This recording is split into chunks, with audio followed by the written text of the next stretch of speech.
Welcome to our podcast, hosted by me, Rob DeLella. I'm one of the owners of Robert of Philadelphia Salons, 3 salons in Florida, Naples, and Bonita Springs. We have a team of over 50 people, talented stylists and support staff. However, this podcast isn't about our salons. We're looking to find the great people in the world who are making a difference, contributing to people's lives in a positive and kind way. Who are those people? Listen in. Welcome to the podcast. Hi and welcome. She's finally here. I promised she would be here, and she's here. This is a really big deal, and an honor for me to share somebody super special to me and to many, many people in the world. So that's why I think it's a very special that you're tuned in to check this out today too. So Lisa's somebody super special in my life for a lot of reasons, personally, professionally, and you've impacted my life in so many ways and a lot of lives. And we have a chance to get inside of her mind. So she's been a mentor to hundreds of people. She's traveled the world. She has accomplished so much in this business, let alone as a mother and as a great person to have in the community and in our family. So we get to talk today and find out how she did all this, because I get more comments from staff and former staff about how you've impacted their life in such a way that it goes on and on and on. Like their careers have changed, their lives have changed, the way they're a mother has changed. So, ladies and gentlemen, this is Lisa Reynolds. Such an introduction. Oh my goodness. Well, she's also super humble, and continues to be ranked in the top 1% of stylists in the world for a lot of reasons. Her technical ability, plus her ability to relate to people, because the industry is not just about a great haircut, but she does that too. But the way she has people just love being with her. They love their time with her, and it's kind of a gift that she has. So, Lisa, welcome. Thanks so much for doing this. Thank you. You have been a part of the family, the Robert of Philadelphia family back. You were talking about it earlier today about your, before this, we've been together for a while today, having many conversations about the next generation of people, what's going on currently, the middle of season, life, just a lot of things we've been chatting about. And they had a meeting this morning about the future of the next generation of people. So for you, when did you when did you move to Florida? Start there. It was in 1987.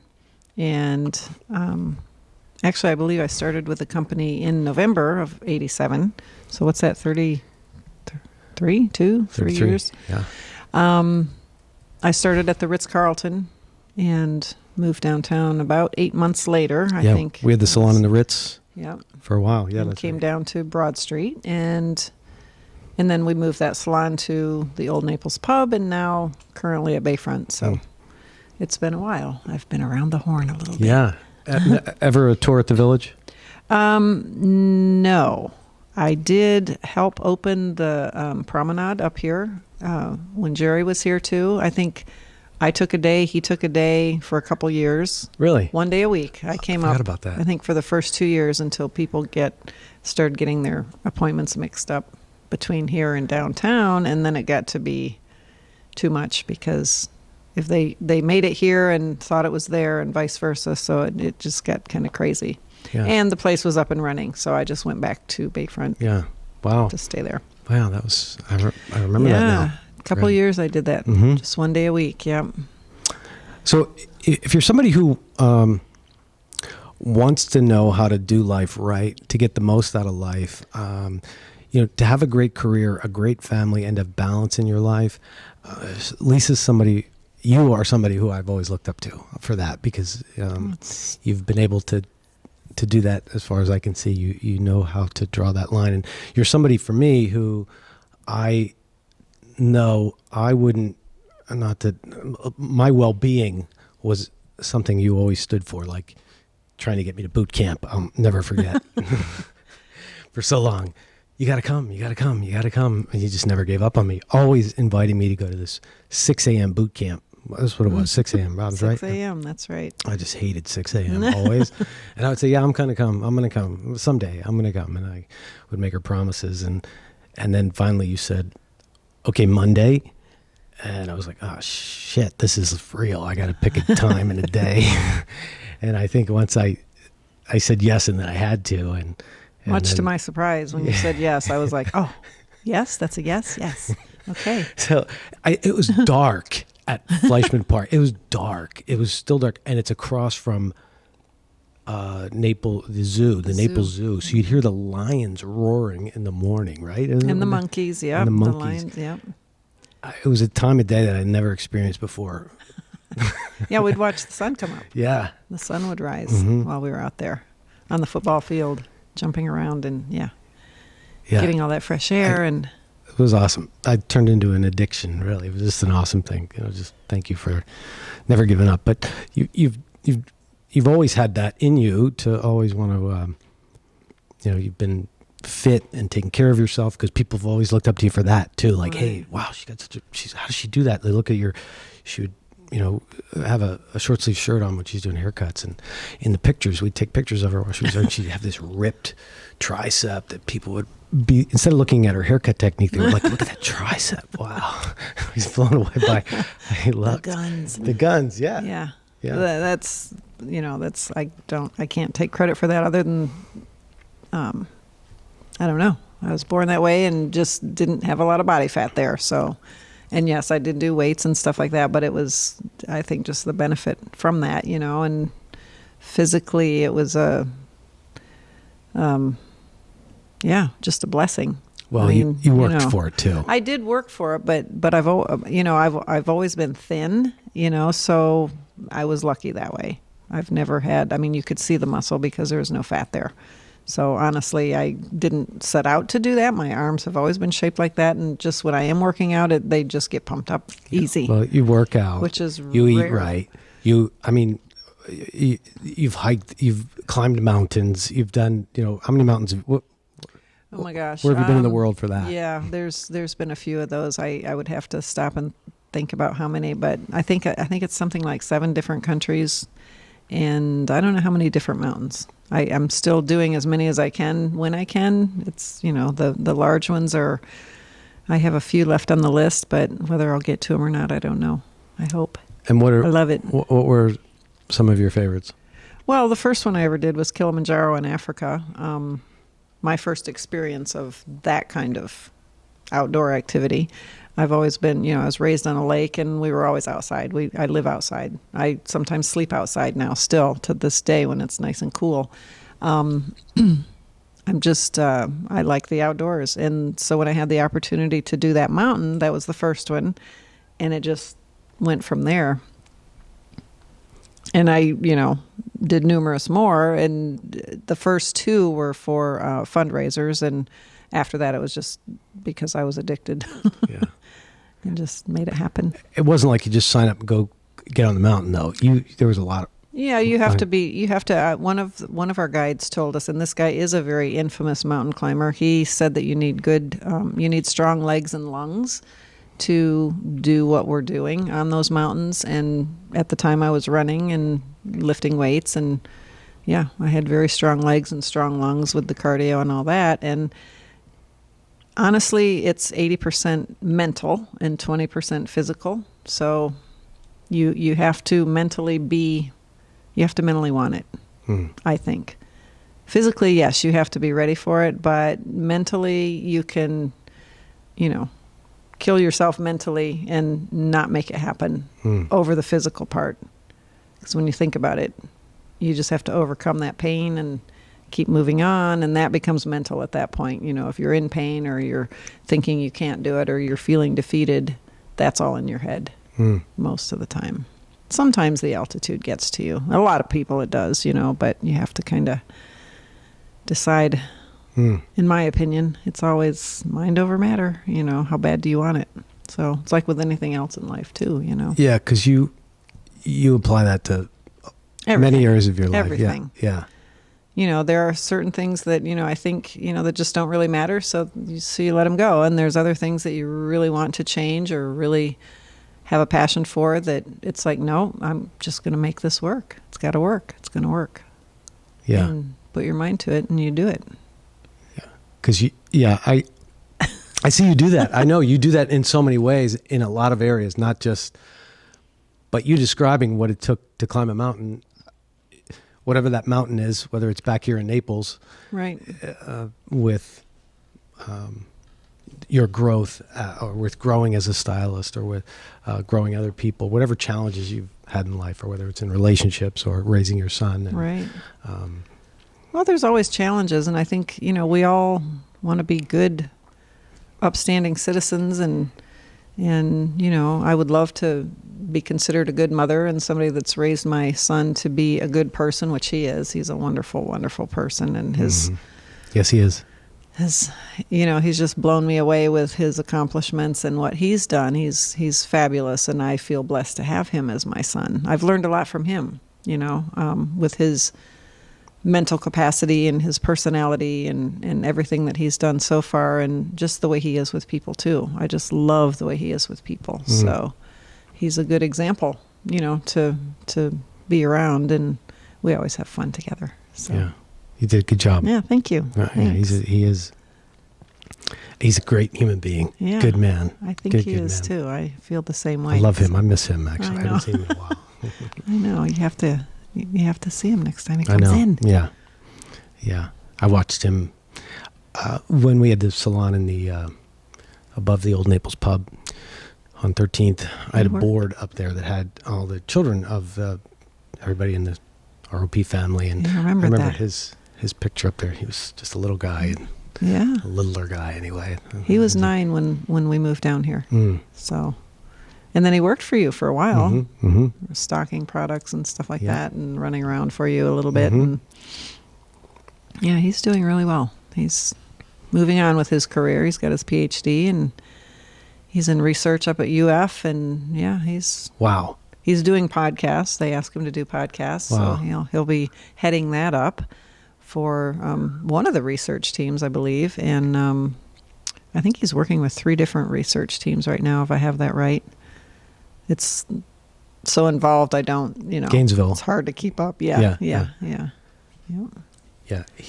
It's what a difference too, because you're in this artistic field, and he's in this academic, really mind.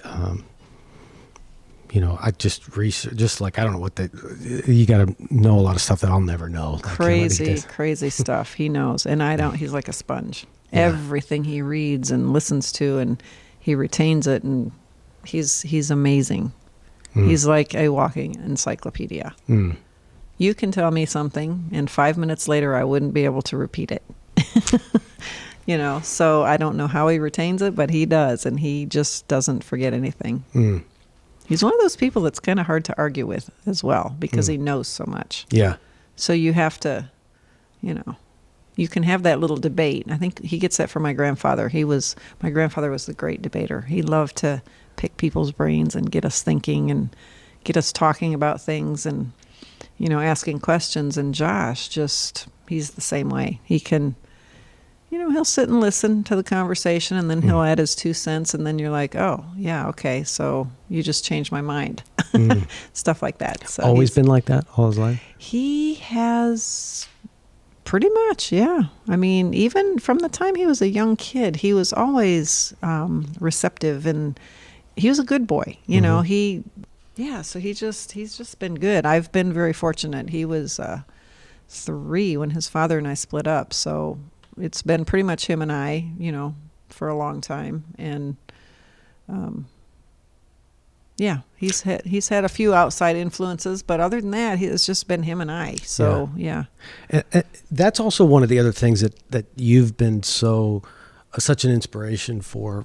I mean, you've overcome a lot of stereotypes in this business, in this industry, as a you've professionalized it to another degree, because this industry has always been looked at as a stylist. It was always looked at as, oh, well, if you can't succeed in school academically or can't get into college, let's just put you in the technical school to learn, the vocational school to just learn how to cut hair, because you can't do what you're supposed to do. Right. So we'll just put you over here and you just do this. And, that's the best we can do.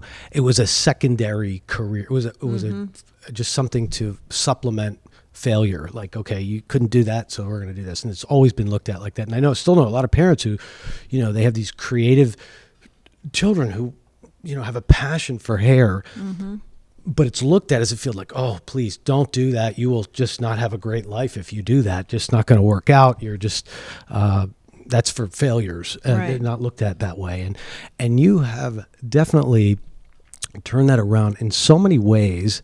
And I still hear from so many people who look up to you for that, because you've not only been very, very successful in the business and made a great life out of it, but you've had a great life. It wasn't like you sacrificed everything to have that happen too. You were able to do it and be present with your son and present with your coworkers and be an inspiration to people and have this loyal group of clients who don't even look at you as somebody who they pay that's not a part of their lives. Like, you are ingrained in their lives in a very special way, as you are with the people you work with. So it's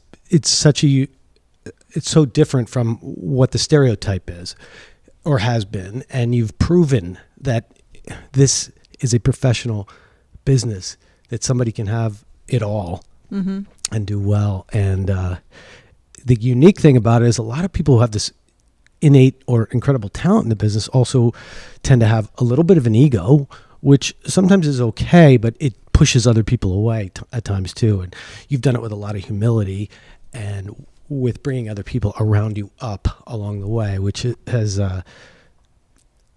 maybe that's a part of your success too, because I see you have a ton of admiration. I don't even think you're even aware of the impact that you have on people sometimes, like the ripple of the number of people that you've mentored over the years.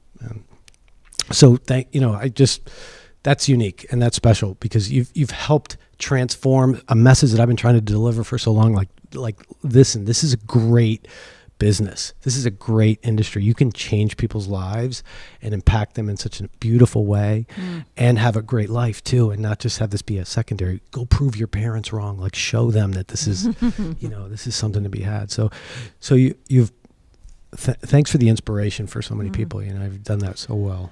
Well, thank you. I mean, any way I can help, I like to help people feel good about themselves and know that they can do it.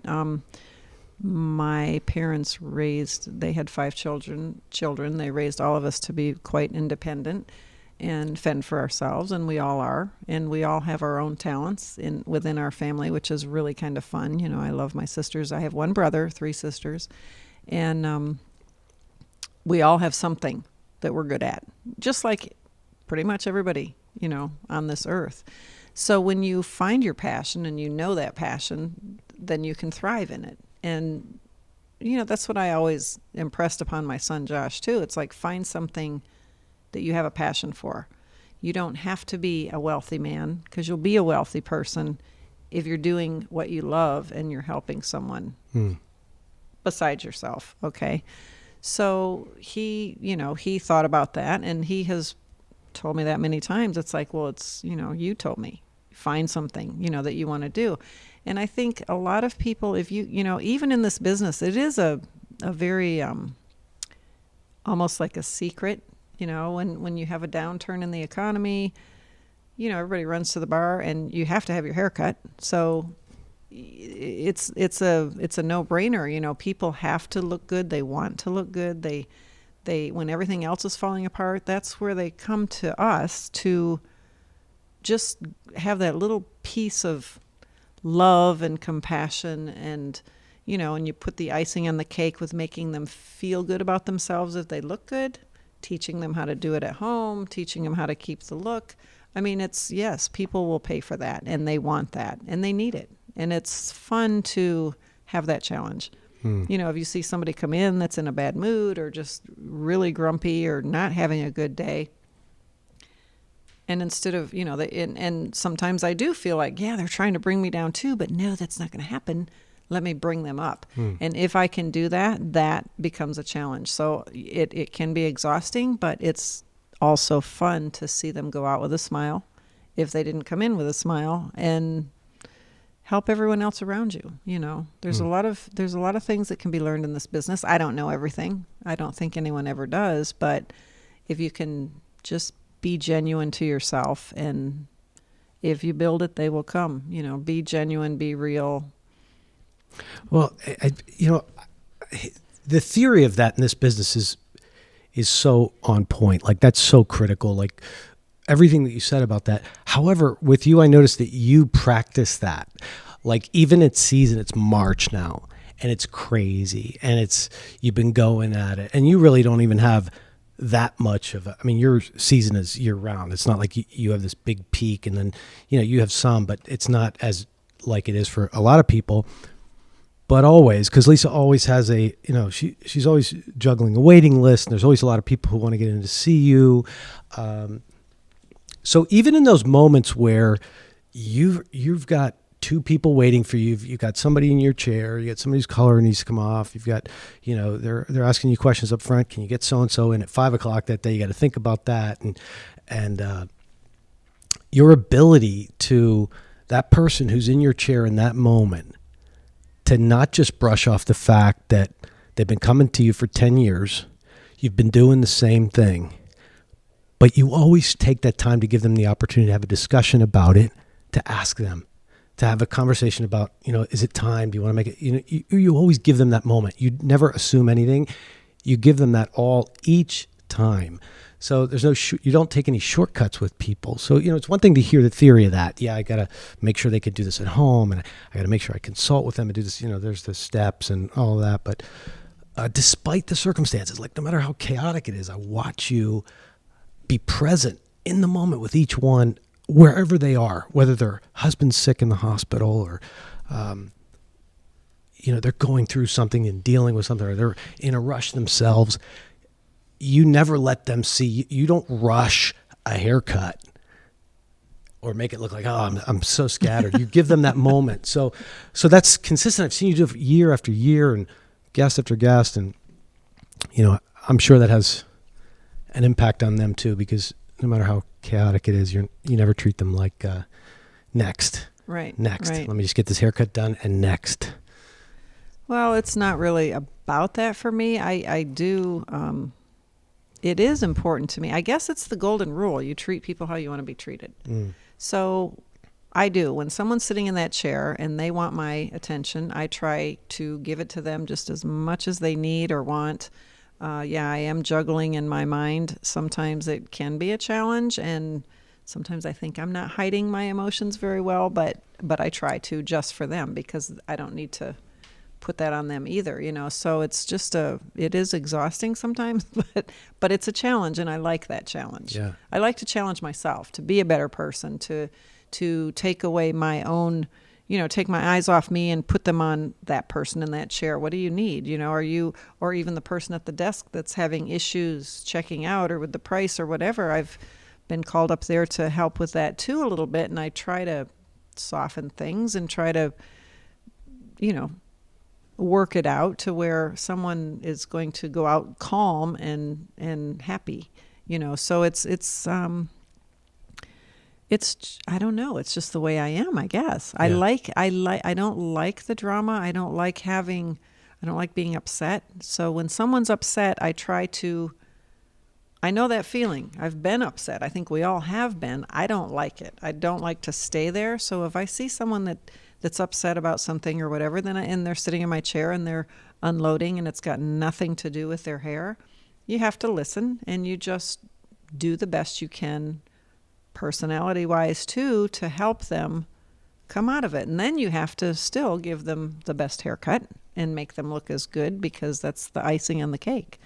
If you can listen to them and let them unload on you and offer any, kind of friendship that you can to make them feel better, it's it's a win-win situation. Yeah. You know, you send them out looking gorgeous and they feel so much better and they're happy.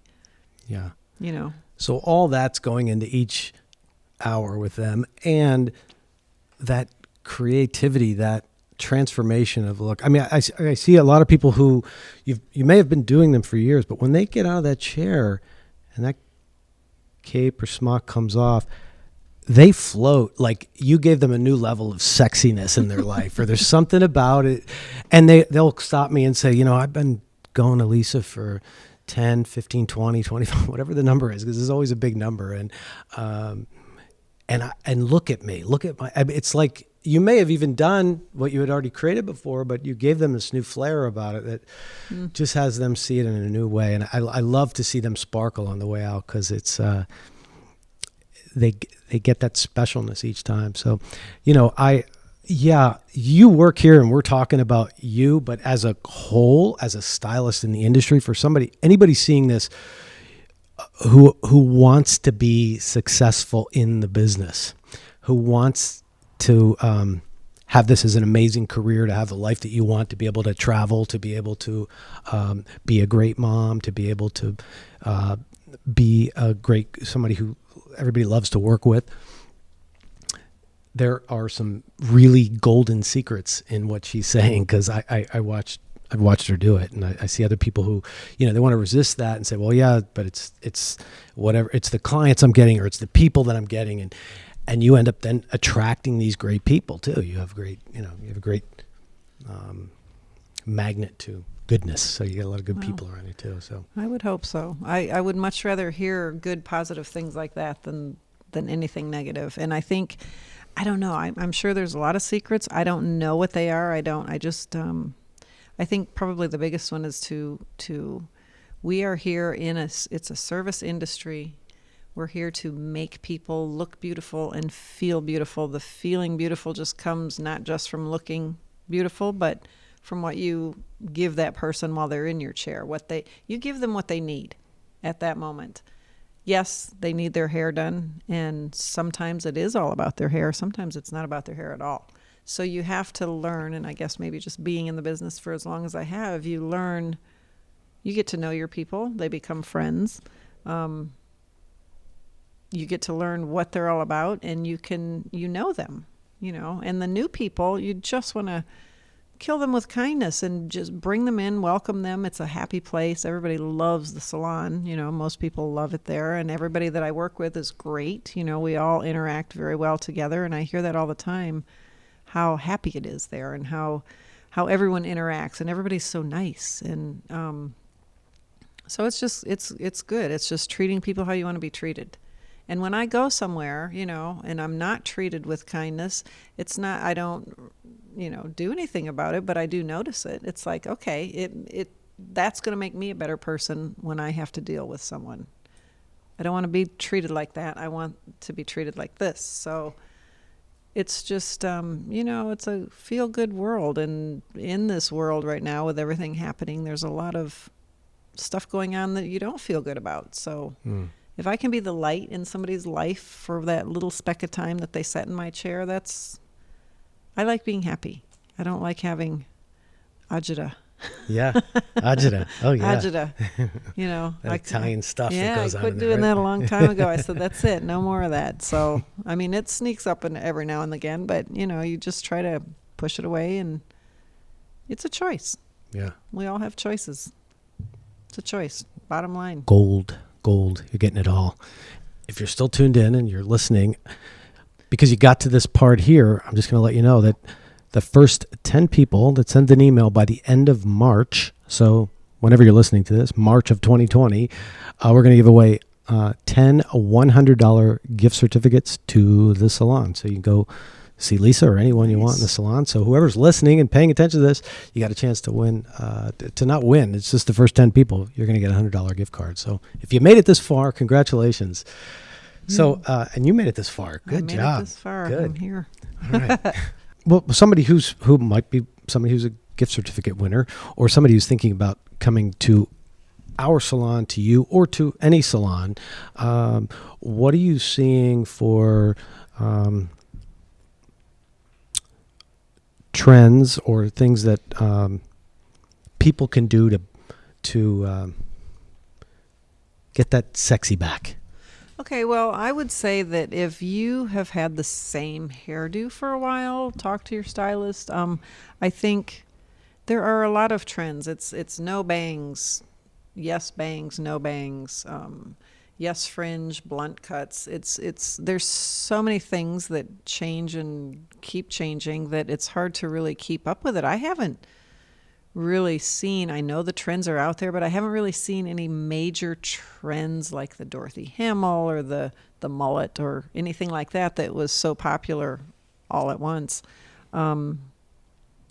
What I have felt like in the last number of years now, it's whatever suits you and your lifestyle and your hair texture, your face shape. You want something, and what I'm seeing, most of my clients want something that's easy for them to do at home. So when I style it and they go home and style it, it looks the same rather than, looking better when I do it and they get home and can't do it. So, and I hear that a lot. That's what people want. They want, yes, we should be able to do it a little bit better because we're professionals and our arms aren't attached to their bodies. That's what I always tell them. That's why I can do it better. So I'm teaching you how to do it. So, and I do see a lot of people that are they get cuts that suit their hair to make it easy. So they don't have to mess with it a lot.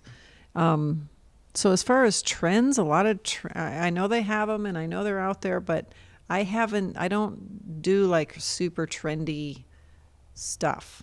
I'll inject a little bit of this and that, depending on the person and their personality. So I kind of stick to that a little more. If somebody brings a picture and they want it and it can work on their hair and all that, then yes, we can do it. Otherwise, I just have to be honest and say, that's not going to work. But a different version of that may, and try to work with people. So I guess what I would say is if you, just switch up your style every now and again.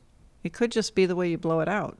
Or if you have curly hair or straight hair, or mix it up or whatever, go back and forth. Awesome. Color's always good. Add a little bit here and there, So good stuff.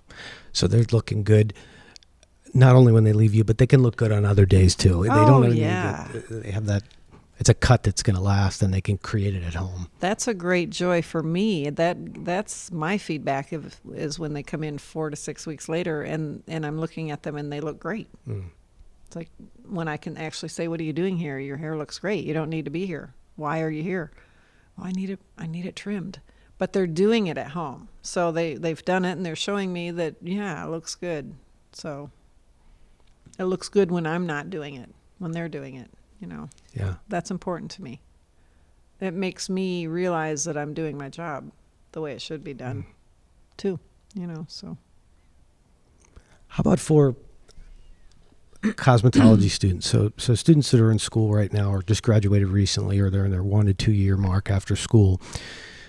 I hear a lot of, there's a fear around haircutting. There's a lot of them love color and they want to do color. They just have this fear around cutting hair is more permanent than messing up a haircut is more permanent than messing up a hair color. So there's a lot of how, because you teach haircutting too, and teach a lot of people that. How do they deal with that? Well, again, pictures are everything. If you understand what you're doing with your scissors and your comb and your sections and partings and with your cutting, if you understand when you're looking at a picture how to do that picture, how to do that haircut from a picture or from someone's description, that's the key, is knowing and understanding what you're doing. So that's what I try to implement in the cutting classes. The students have all been through school. Most of them are licensed already when they get to us. And so they've already had their formal beginning part of it. And then after that, there's never a right and wrong in cutting as far as I'm concerned.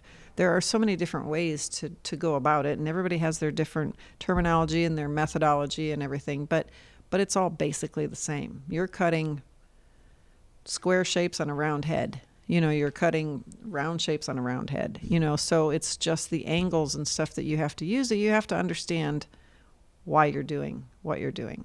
So, and not to be afraid of it. I mean, everybody is in the beginning, because when you cut, it is a permanent thing. I like to, if I'm unsure or uncertain, or if the person's uncertain, I will cut it on the long side, just so we have more to cut off if they want more. I'd rather inconvenience someone to come back in and cut it shorter than cut it too short and have them go out really mad or never come back, or something upset. I don't want to upset people. I want to send them out happy. So a lot of times that's what I'll do. If it's somebody new that I'm not familiar with, and they want something majorly different, then we go and, we take it easy. And I explain that to them. It's like, well, let's just start here, and if you want this shorter, you call me and we'll get it shorter. Or if you can't work with it when you get home, if it's not short enough, if we need to take more off, we'll do that. Or even before they leave the chair, so, but you have to understand how to achieve what you're trying to achieve. It's knowledge, doing it, practicing it, cutting on your mannequins, learning as much as you can in school, watching other people in the salons, going to the hair shows, watching people on stage, watch what they're doing and listen to what they're saying, and you'll pick up something from everybody. Even if it's one or two little things, over the years, they all add up, and you're going to create your own way of doing something, or your own creation.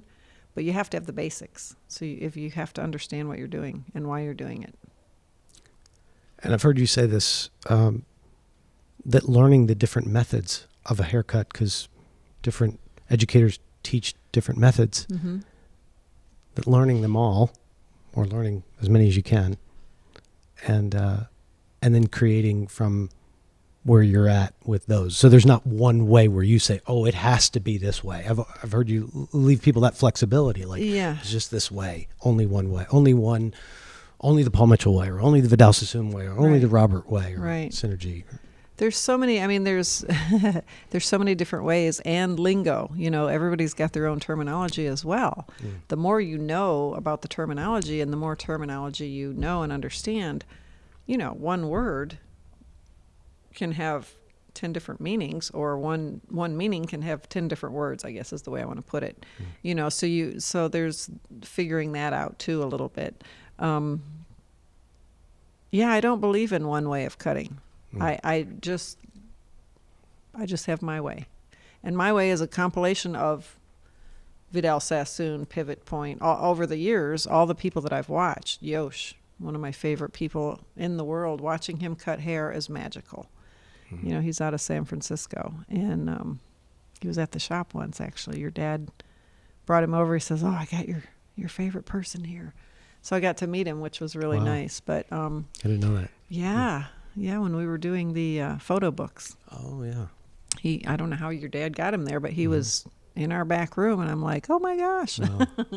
So he, just watching him at different hair shows and stuff has taught me a lot. I like his approach to things and the way he thinks. So you do, as a student, you have to, and we're all students, you have to be able to connect with somebody. So I think the more people you see, the more questions you ask, the more you get out and look around, the better off you're going to be, the more you're going to know and be able to do, and then tweak it and make it your own, which is really nice, to be able to put your own twist on something that maybe somebody can replicate, somebody can't. I don't know how many times I have people come from up north and say, well, just follow my guy's lines, follow what he did. Well, I can look and see the haircut, what it's supposed to look like, but sometimes when I'm looking at the lines, they don't make sense to me. So I just have to do my thing to replicate what they're trying to tell me too. So it's a challenge, but it's fun. It is fun. And I think you do have to have, some people do prefer color to cutting and vice versa. So you have to have that want to do one or the other or both. If I had to pick, I would be cutting, but I like to dabble in the color too. Am I an expert at the color? I'm an expert enough to do it. Okay. I'm not like Robin and Brenda and Tracy, David, all these people that have been fabulous, color directors or color, people in our salon are wonderful with what they know. And that is just an endless thing too. You can never know everything with that. And it can boggle my mind. So thank God that I do have a little bit of help when I need it that I can rely on. So, and the same with the cutting. I mean, I look at some of these kids coming out of school now with their clipper cuts. I went to a school that was owned by a barber and a cosmetologist. He had both licenses, and so it was a benefit. But we didn't do a lot of clipper cuts. It was a cosmetology school. So we didn't learn, we learned some of the barbering techniques more with our shears than the clippers. And I don't use clippers. It's all shear over comb, the old-fashioned barber way. And these kids now are learning their clipper cuts and everything, and they're great. As a matter of fact, I was just saying to Selena, she needs to teach me. I need to have a class from her to do the clipper cuts. Whether I'll get into it as much as they are or not, I don't know. But, you never know everything in this business. And I think I've always said the people that do feel like they know everything and they can't be taught anything are done. Their careers are pretty much over. Because if you're not open to learning new things, then how can you... I think that's why I've been around so long. Either that or I'm just here because I have to be.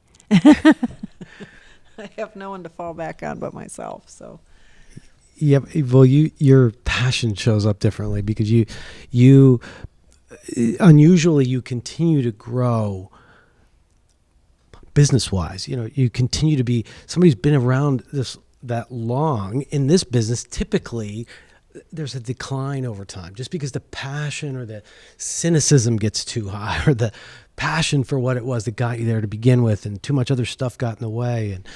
And I guess that's another part of it that's important. In fact, I think we might have even been talking about that earlier too, is keeping some of that other stuff out of the way, keeping good people around you.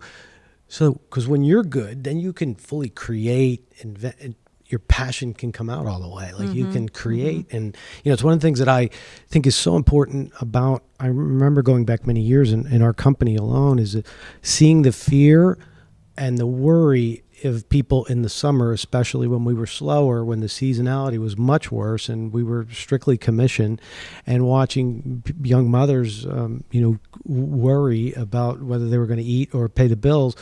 That it's very hard to be creative in that, with that emotional state, or if you don't know if you're going to have a place to live, and you're trying to be creative.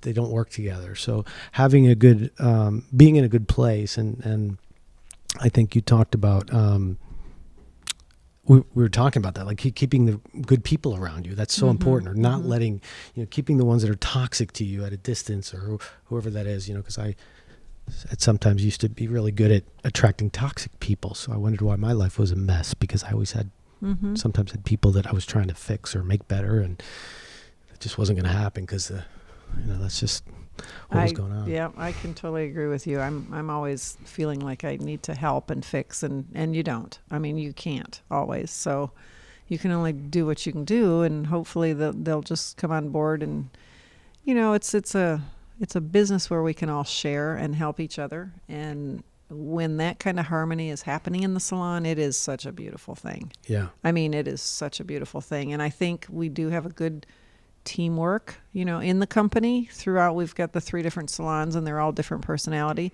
I can only speak from Bayfront because that's where I am, but I think we have a great group of people there.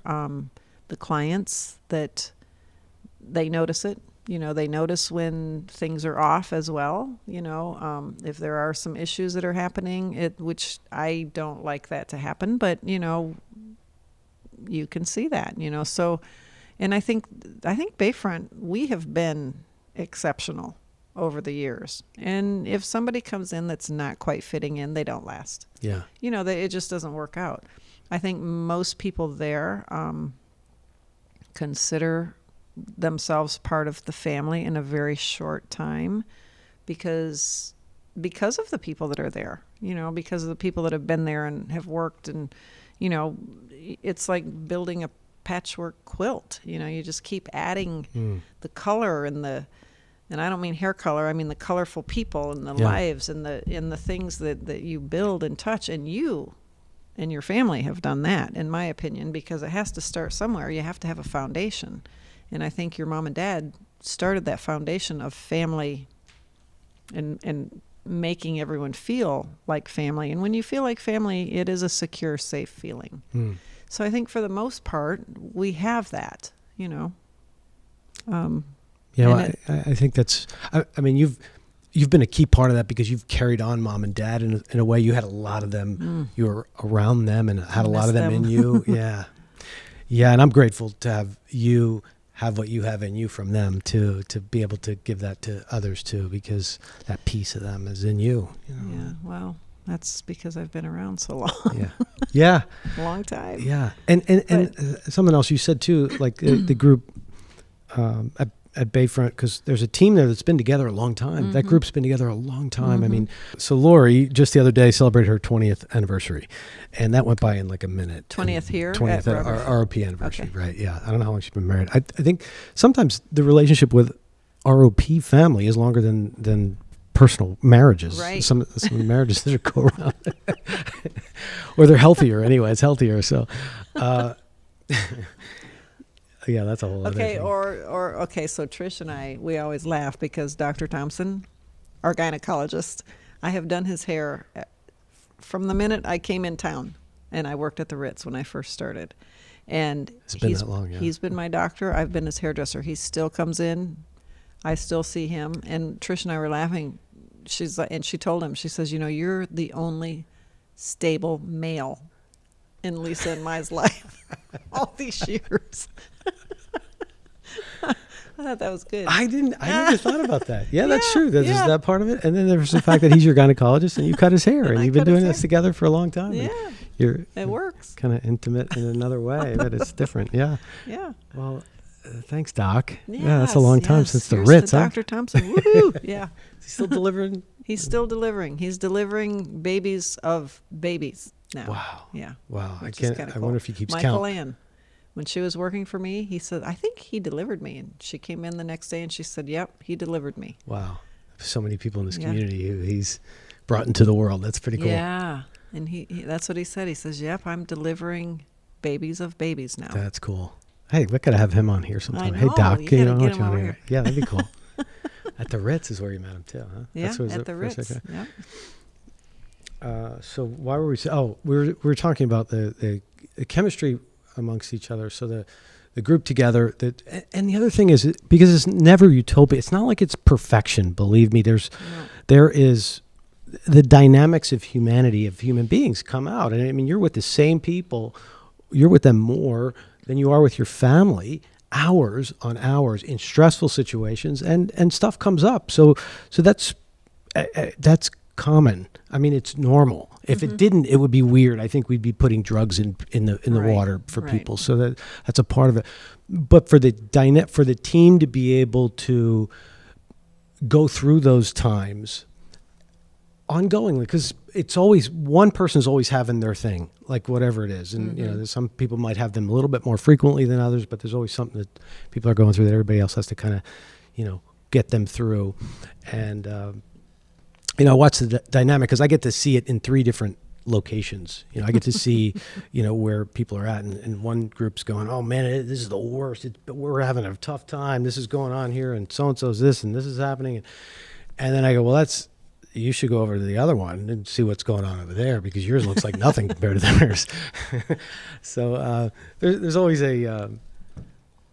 but in the scheme of it, wow, do we have great problems? I mean, our problems are awesome compared to the rest. I mean, they may look like a big deal because of what we're used to and how we interact, and just how things kind of work themselves out, and the leadership, or just the generosity and the love and the kindness of people internally. We have just some amazing people, really extraordinary people that I get to be around. I'm just really blessed. I mean, there's nothing, if I'm having a bad day or a bad moment getting to the salon during the season, and there are a couple bad moments on the way sometimes this time of year, but it never fails.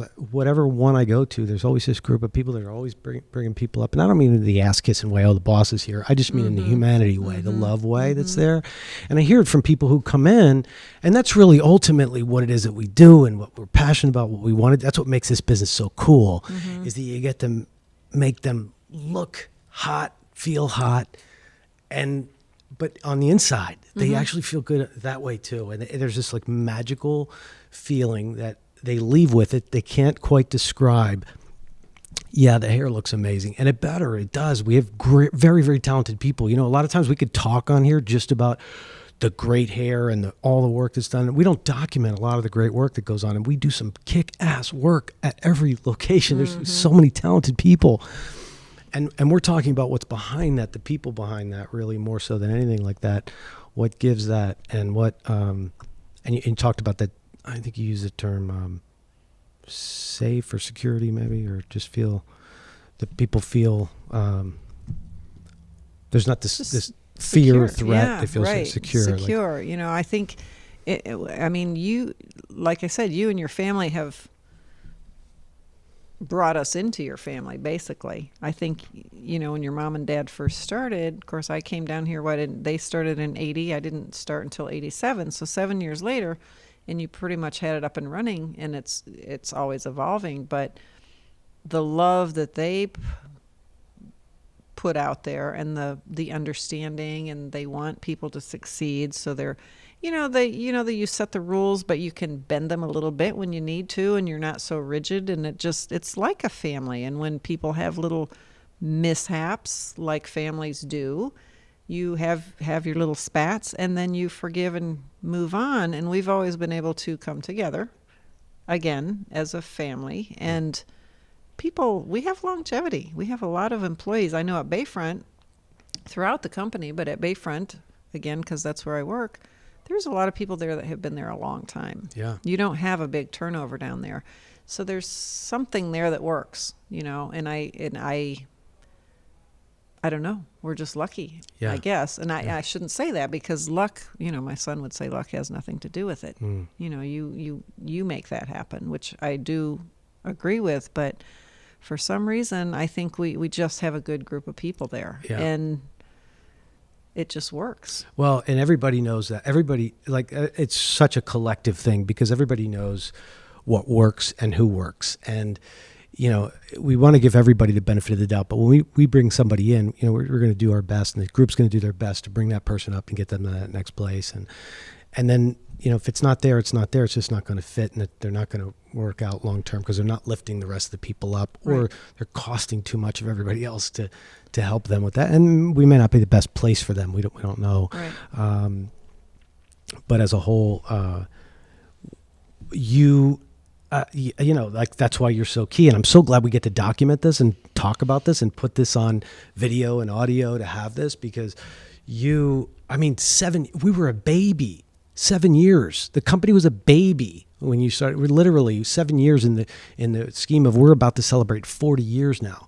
In this location alone, which is the youngest location, which opened in 97, we're at the Promenade. Okay, 97, wow. Which has, what would be considered the younger group of the next generation of stylists here. Christy, I think, just celebrated 13 years here. Wow. And she's still a baby, but she just celebrated 13 years. And Brittany and Jade, 10 plus years, more than that. Carissa seems like 10 too. I know it's not 10, but I know she's been everywhere. Baby, right? Is she the newest here? Now Krista is. Yeah. But Carissa is for here. Carissa, Yeah. She's the I think so. Because She's Nikki's here too. Stylist. Nikki's 20 something. Nikki was work with Jerry. At the Village, Nikki. I think so you still think of her longevity throughout the whole company. Well, it's everywhere, and I was just thinking of here, because these are like the baby. Like, you raised some of this group here. Some you were of part them, of that. yeah. Well, I've been here forever. That's why. But yeah, yeah. You can't get rid of me for some reason. I don't know. Not going to happen. Trying, but not going to happen. Edward's 70, and he's 70's the new. Edward's not going anywhere.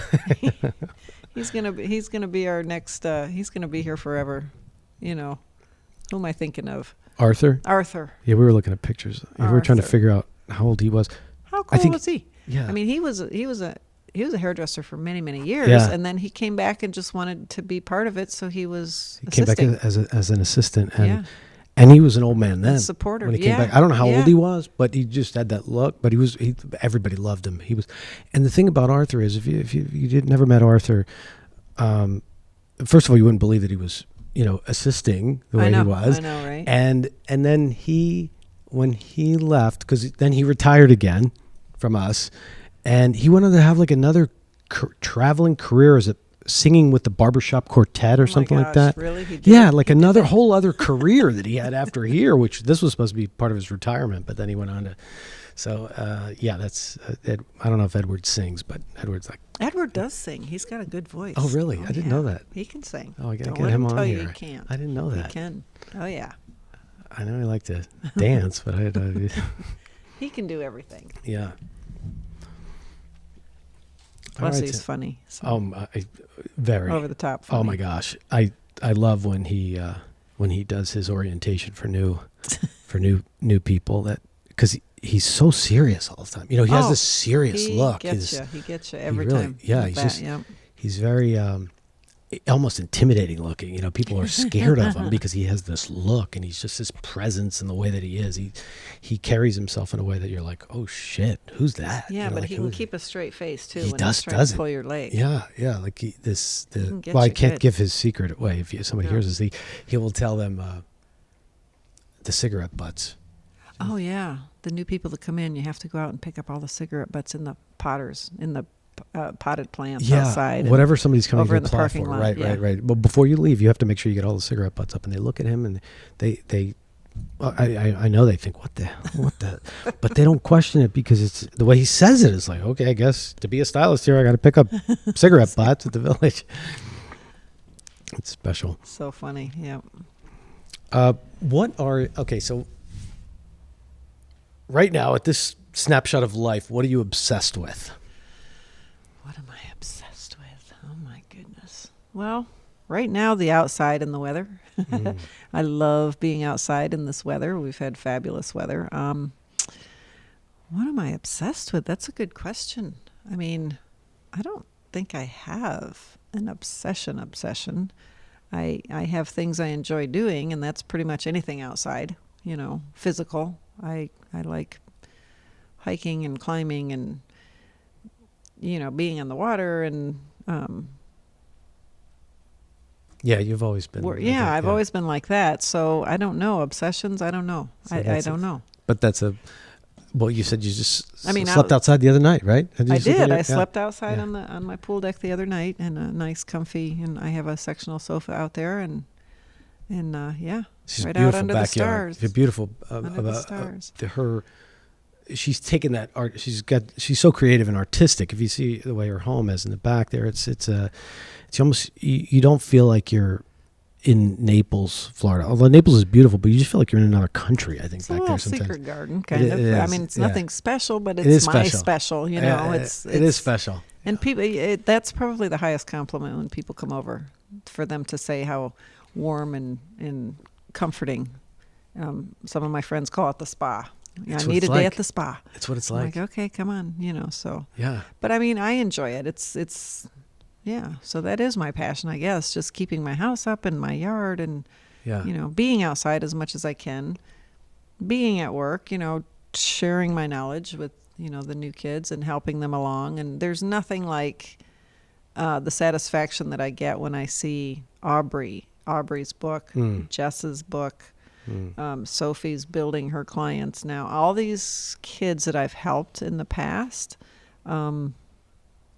Rosa, building and getting busy and loving what they're doing, and enjoying that. To me, that's an obsession. I like that. I mean, I'm not over the top obsessed with it, is not what I'm saying, but it's a thing I enjoy seeing, and I try to encourage them when I see that. It's like, wow, look at your book today. You're slammed, These are people that you have mentored, you have taken under, you've that have been through the classes or just being at the shop, you know. Yeah. Rosa, I don't think she's been at the classes, but at my classes, but she's at the shop, and I remember when she first started, she says, I just want to cut hair, and she's so cute. You know, I said, oh, you will, just hang in here with us. You're going to learn a lot of stuff, and look at her now. I mean, she's doing wonderful things with her extensions, and you know, she's taken on in her relaxers and all that stuff. That's her passion, or at least that's what it appears to be. So everybody fits in where they fit in, and that's a nice thing. You allow them to have their passion and what they're good at and what they want to do. You know, we don't have to all do color and cuts and all this stuff. You know, you allow everyone to come in and do. You know, that could be one of the secrets too. You know, you just allow people to be who they are and have their passions about what they want to do within our company, and it works. Yeah. Well, and there's nothing more satisfying than seeing when a person can fully be themselves and they can fully express themselves with their passion. It's just, that's a beautiful thing to watch people. You know, it's one of the reasons why we don't do interviews anymore. You know, like we were talking about that because, you know, interviewing somebody for a job here, I don't get the real person. Right. You know, the interviews aren't designed to get the real person. Interviews are designed to get the job. And that might take being somebody who I'm not and trying to be what they think, what I think they want me to be. So we want to reveal more of who they really are. And that doesn't mean they have to be you or Rosa or Robin or Diana or Edward. They just need to be who they are. Right. Need to be who Brittany is and who Jade is. Show us you. Yeah. There's so, I mean, there's so many people that, people make the world go round. If we were all the same, it would be so boring. So, you know, the people that are going to fit in with us and work with us and work not, I don't want to say like us, but on parallel, you know, togetherness. Yeah. And you can have that bonding togetherness and sharing your knowledge and sharing your experience and staying humble, not going up over the top, and because that just never works. You know, it doesn't. So the people that need that tend to move on. They don't tend to stay with us, which is fine, you know, but I think we have a good group that likes to share, and you know. Yeah, some people it's you know, their true self or who they've really become. I mean, we've had people who I've helped them leave because they recognize that this isn't for them, and that's okay. Like, they're being more themselves, and inside of this, our spaces, it's not for them, and that's okay too. That's good. As long as you're happy, like being happy and not pretending, you know, you're someone else, or pretending you have to be another way, or trying to compensate for something else. That's, first of all, it's struggle and effort, and it's never fulfilling. You go home tired, and you know, and that's something that, you know, I know, like, and I was just talking last week, because Lisa said, you know, we're at one of those moments where Lisa said, we need to talk. We need to get a collective conversation together. And I love this about everyone here, and I encourage this for everyone here or wherever you are. Like, sometimes it looks like it's especially with us, it's not just one way. Like, sometimes we don't know what the way is, and we've evolved so much, or we have new patterns or new colors in the formula that change the way that we might need to look at things. And Lisa said, you know, we have to have a conversation about the latest iteration of whatever the hell's going on here. Let's all talk about it. And I appreciate that so much, because it gave everybody a chance to, you know, and sometimes it brings stuff up that's uncomfortable or awkward or whatever it is, but that's a part of it. I mean, when that stuff comes out, that's great, because then we have a chance to transform it, make it better, you know, get some of those resentments out sometimes that people have, or whatever those things, underlying things are, and then move on. And then, you know, at both places, we had meetings at two locations, and, you know, they're both drastically different, and both give totally different results, but it was good for everyone to have that communication. And you know, I rely on everybody. Like, when there's those bumps in the road, and in any relationship, I think it's the secret to success in any relationship. Like, it's what I love about my wife, Michelle. I adore that about her. There's nothing hidden with her. Like, she lets me know everything that works and doesn't work. And she's not a whiny complainer at all. She'll just say, listen, could you, whatever it is, put your dishes away before you leave, or whatever it is, like whatever it was that I'm not doing, so that when I come home at night, she's not like scowling at me and I have to figure out why I'm getting the scowl. She doesn't do that. She's gets complete with it and shares. So I try to be more like that, but I'm not great at it, but I get inspired by her because then she's complete with stuff, and then she can be with me instead of. Well, I think communication is it. It's huge anywhere you are in this world, and how you communicate. I mean, if you're upset about something, and me personally, if I get upset about something or someone I don't get offended easy at all. Because half the time I'm just like, well, that's your problem. That's not my problem. In my head, it's like, yeah, no, that's you. So, but occasionally I will get upset, and I just have to give it time, give it a minute to think about it, and then it's your presentation. It's the way you say something, the way you have to address someone, the way you have to correct someone. If you feel like you need to talk to somebody about something. If you do it with kindness and warmth, you might get a little resistant in the beginning, but you have to realize it's all going to be better in the end. If you come at someone hard, you're going to get pushback. Come at them soft. It's communication, and I think it's communication skills. Not to say that I'm so good at it, because I'm not, but I try to be better. I try to be better with each situation and again, I always try to put myself in that person's shoes. And nobody likes to say anything negative to somebody, or nobody likes to point something out that they could do better. I've had things pointed out to me, your dad, numerous times, like not numerous. I can remember one time specifically, I went home in tears because he gently said, I think you should, step up your game with your clothing or whatever it was, something I had on. He thought it didn't look professional enough, and I thought it did. So I'm like, okay, so that really, it was like upsetting to me. And yet he did it in such a way, it didn't make me dislike him. It didn't make me, it made me stop and think. And I don't know, maybe you just some people can realize, okay, that was to help me, not to hurt me. Okay? To better me, to make it better, not to just put me down. That's the way he presented it. Yeah. So it's in your presentation, it's the tone of your voice. If when you're communicating, it's all communication. Nobody likes to say anything to somebody negative. Nobody likes confrontation, but I am learning the longer you let it go, the worse it gets. So, say it up front, try and, address it immediately and move on. It was actually, this is full circle. Jordan, I don't know if you're around, but you remember the last podcast episode was how I teased the fact that I was going to be talking to you this week. And what I said was the type of person that when you're around them and you leave them, you feel better after being with them than you did before them. They leave you feeling in a better place. Yeah. That was how I was talking about you. You're one of those people. Nice. So I was looking for good, who are those people? Because we were looking to see like who else could I talk to here that is the type of person that, that's who they are in the world. Like they leave people in that better place wherever they are.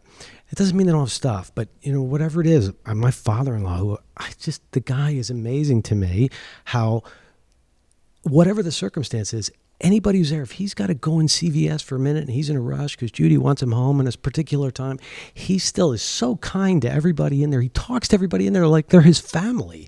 He gives them he's never like so consumed in himself that he doesn't have that moment to make somebody's day. Everybody he touches, and it inspires me like that, and to be around people like that. And that was exactly how I said that people would see you as when they're introduced to you. Whoever doesn't know you, that you're that type of person that. Well, thank you. When I'm around that you, is a huge compliment. Huge, thank you. Yeah, I would only hope that that I would have that kind of effect versus a negative effect on someone. You know. Even in, people like that have that ability, like you said, like it might even be something that is uncomfortable or if somebody doesn't like, But there's a delivery, there's a way that it comes out that you're just like, wow, maybe that felt a little like a slap, but wow, I needed to do that. And then the end of it is, that's a good thing. And thank you for caring enough to go there with to me. Say and, something, yeah. and to not have me find out about it from 5 other people while you're talking about it or whatever it is, we're clearing it up. So leaving people in that better place. So that's really kind of cool how it came back to that. Cause I forgot how I'd even introduced you as that. I know that's how I know you and who you are to me. Like whenever I get that time, cause Lisa said, let's have some of that time together. And we got to do that today too, before this, and then spend more time here like that. It's funny, I guess, your past always has something to do with your future and who you are and all that. And I was painfully shy when I was young. I know people don't believe that now. They laugh at me, but painfully shy where I didn't want to talk. And even in elementary school, just being embarrassed to have to give book reports or say anything in front of anybody. Forget that. I was not all about that. And again, with my parents just saying, the golden rule, treat people how you want to be treated. And that generally works. When you're kind to someone and you're smiling at someone, sometimes they cannot be kind back and sometimes they cannot smile, but it's really hard to be mean to somebody or to be rude to somebody who's smiling and being nice. Now, a lot of times I do get in my own little world and people think I'm standoffish. It's not that at all. It's just that I get aloof and I'm over here in my own head and maybe I didn't see you or, whatever. So I've gotten that too. But I would like to think that, I'm not going to, that I would lift people up instead of bringing them down. So that's... It happens. That happens. I mean, it all happens. So you do it. For the people who are still tuned in, you made it this far. So the last group was, okay, send an email for $100, right? So if they're really still here, okay, if you made it this far by the end of March, so I'm going to double it.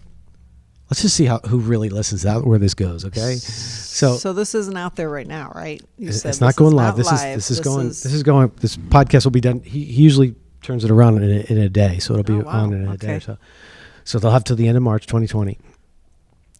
Whoever listens to this point, you made it this far, and I'll know you made it this far because you sent me the you sent me the email to the email in the whatever podcast format you listen to it. It'll be in the subject of this, or it'll be up top if you're watching it on video. A $200 gift certificate for services to the salon.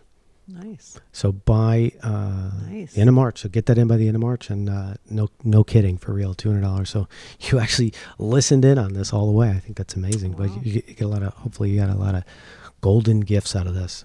Honor for her to have her here. This is a mug that was a 15-year mug, and you were here for 8 years when that mug came out, right? What year was it? That's 15 years. Yeah.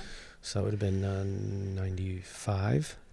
This is just a mug that Alexi made, which has mom and dad, Robert and Marlene, on there. That's their wedding day, and that's the...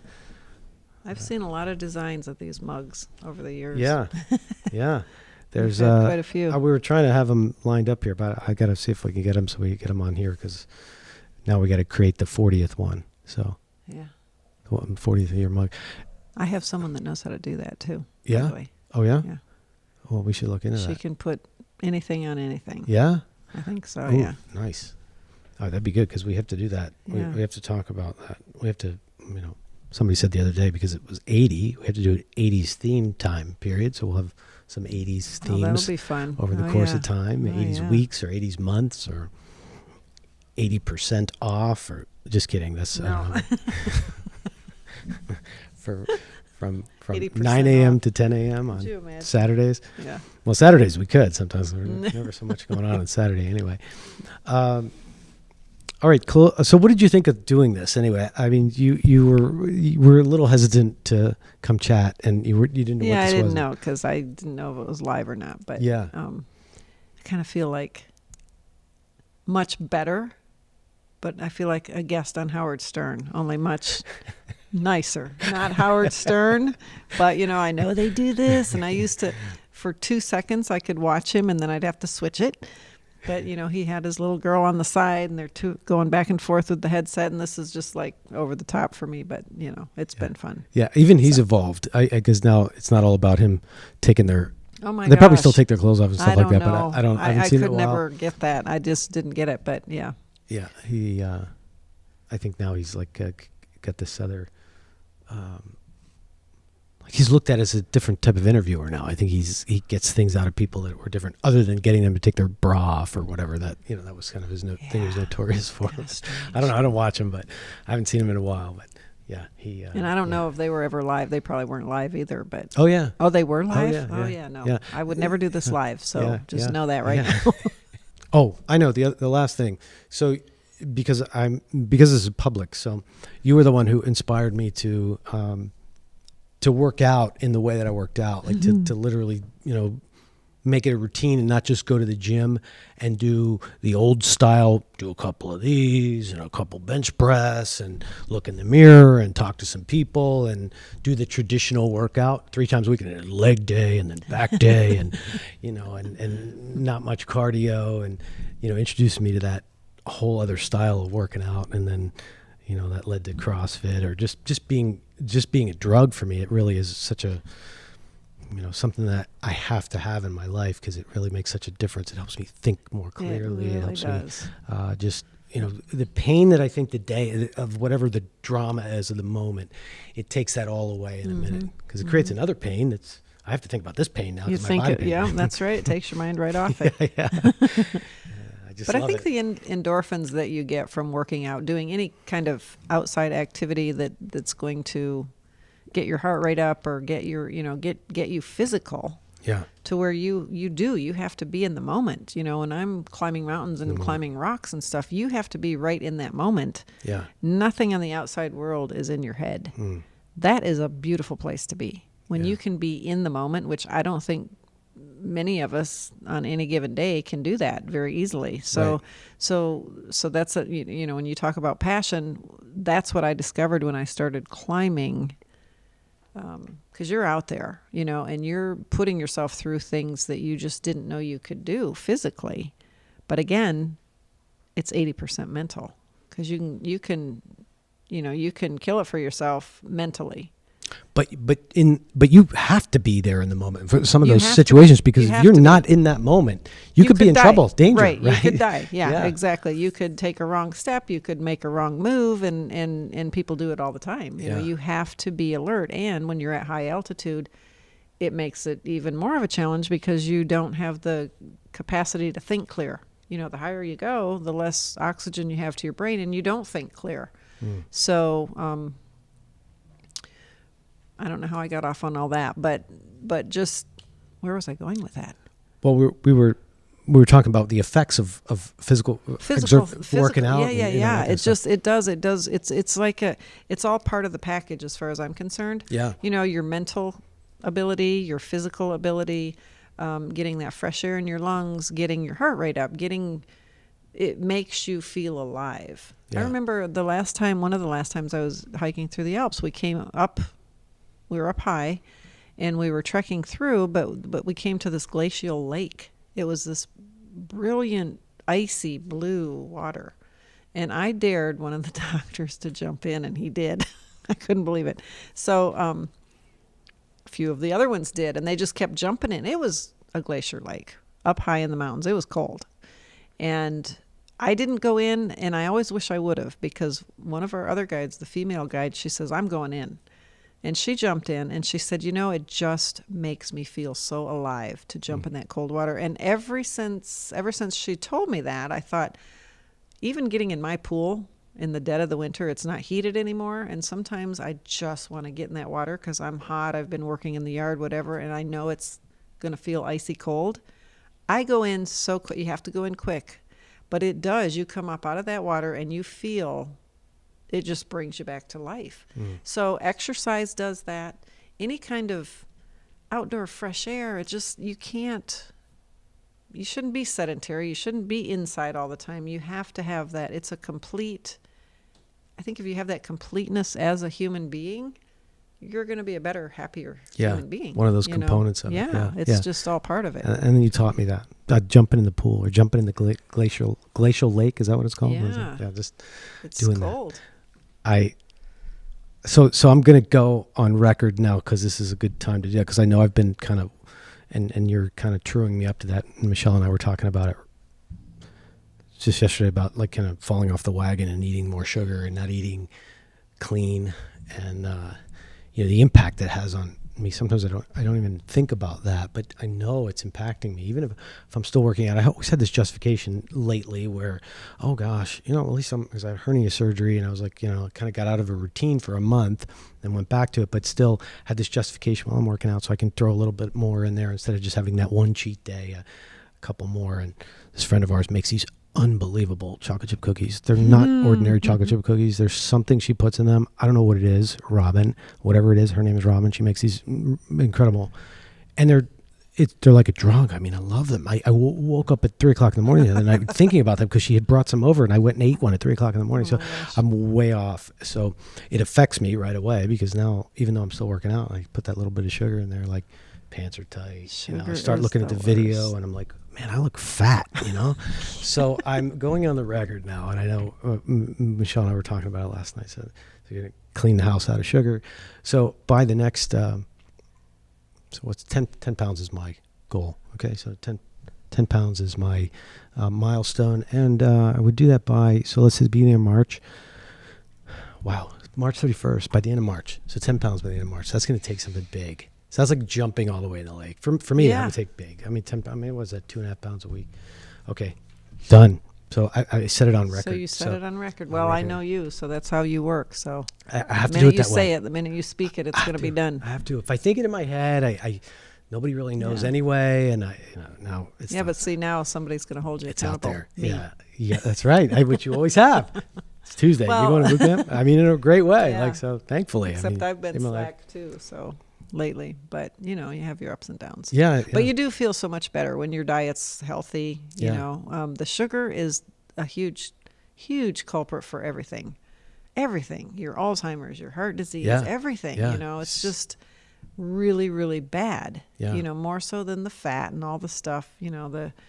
The drug. The artificial sugar is probably worse than the real sugar, in my opinion. Yeah. I mean, I will eat real sugar before the artificial stuff. Mm-hmm. So I just don't eat it. I mean, I do. Believe me, I eat plenty of sugar, but when I'm good, I'm really good. And, same thing. The minute you start sneaking off too much and, you can have a little bit here, a little bit there, but, my downfall is sugar. It always has been my whole life, you know. So, I do have an issue with it, and now I have much more control over what I eat and what I don't eat now than I ever did have. I used to always eat whatever I wanted, and it never affected my weight ever. Now it does, so I have to be careful. I never used to, which was really you could blessing. Just eat. Never did. Wow. Never ever did. Wow. Never liked that. I was always too skinny my whole life. So. Yeah, I love food so much, and I love it all so much. I just so I now have to plan my meals and chicken breast and broccoli and get the sugar out of the house. And March 31st, 10 pounds. Thanks. Eating's never been a big thing to me. I mean, I like good healthy food, and I like bad food too, but I just don't eat a lot of it. Yeah. So sometimes when I am eating sugar, that's all I'm eating, like in a day, and that's never good. Yeah. And I can definitely tell how it's affecting my brain and my body, sure. Inside, outside, everything, just the way I feel. So I try not to do that anymore. I sometimes think that I could live on Robin's cookies. Sometimes I wish I could just live on those cookies. I thought you were going to say Christy. Christy, she make makes cookies. Really good. Really good chocolate chip cookies. Yeah, these are just I don't know what it is, but they're gone. Now I can't because I just went and did this. I can't have any more, so I got to clean it up, and I know I'll feel better, and I'll thank you for this. So you might trued me up to that. Thank you. The sun is doing its thing now, right? I'm cooking right now, and the air's going. So that means it's time. Usually we have this hour that we get to. So thanks for being willing to, number one, taking the time, but also trusting me that it's painless. It's not Howard Stern. It's Yes, and I'm not flashing. Thanks, Lise. I love You're you. welcome, Rob. I love you too. It's been good.